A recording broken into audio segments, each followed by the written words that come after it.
2024 election. Now, the movement for change is set for the official unveiling of its vice presidential candidate for the December 7 election. Now, Allan Chomatin's choice of Kwame Owusu Danso as running mate aligns with his goal of involving more youth in governance, as the 40-year-old represents a dynamic mix of talent in law, media, and public service. Let's cross over to the International Press Center for the unveiling. We have often been fed with technocrats, economic gurus, and men with huge titles who have never failed to disappoint whenever they are given the opportunity to rule our dear nation. Take, for instance, the current Vice President of the Republic of Ghana, who is interestingly seeking to lead this nation come January 2025. Dr. Bawumia, the highly touted economic wizard, was introduced to us as a man who had the answers and the magic wand to bring discipline and structure to our ailing economy in 2016. He came with all the titles, armed with technical jargons and economic axioms that the ordinary Ghanaian, me, and you had never heard before. Top of his priority was a stable economy and stable city, a migration of the Ghanaian economy from taxation to production. But what do we see today? A city in free fall. Prices of basic commodities skyrocketing beyond the reach of average Ghanaian, and an economy teetering on the brink of collapse. Today, the same economic wizard under whose leadership as head of Ghana's economic team for 8 years, plunging this country into an abyss, is seeking to become the president while telling us it is possible. The question then becomes, what is possible? Under the late Professor John Evans Atta-Mills, Ghana's economy saw some impressive growth, bolstered by oil revenue, achieving a growth rate of 14.3%. However, after his passing, the economy deteriorated under former President John Dramani Mahama, who faced some challenges to the country, to the IMF, when growth had plummeted to 3.4%. This led to Ghanaians rejecting his bid for a second term.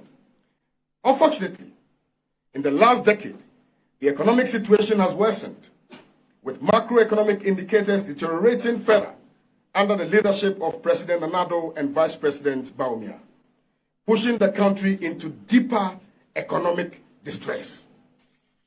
Listen, Ghana's economy is in turmoil. Today, basic commodities such as food and fuel have become luxuries for many households. The purchasing power of Ghanaians has reduced drastically thanks to a depreciating currency that has pushed many into abject poverty.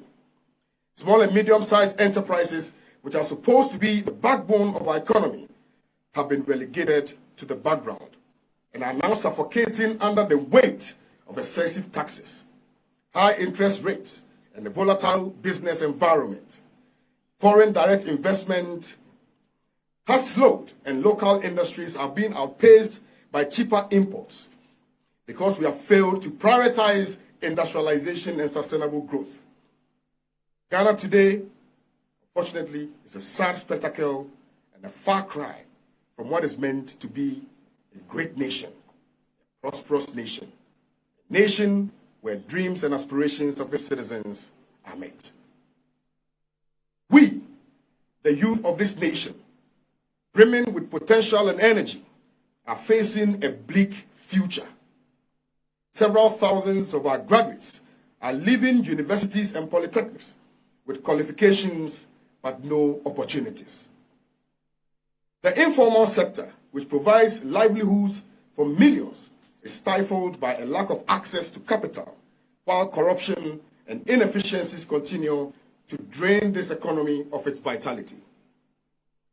Ladies and gentlemen, we cannot, I repeat, we cannot continue to accept leaders who put their personal interest ahead of the well-being of the very people who place them in service.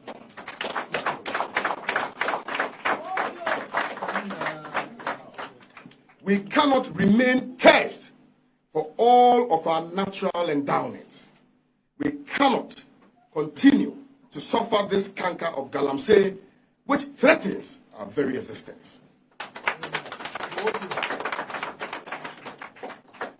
Ladies and gentlemen, this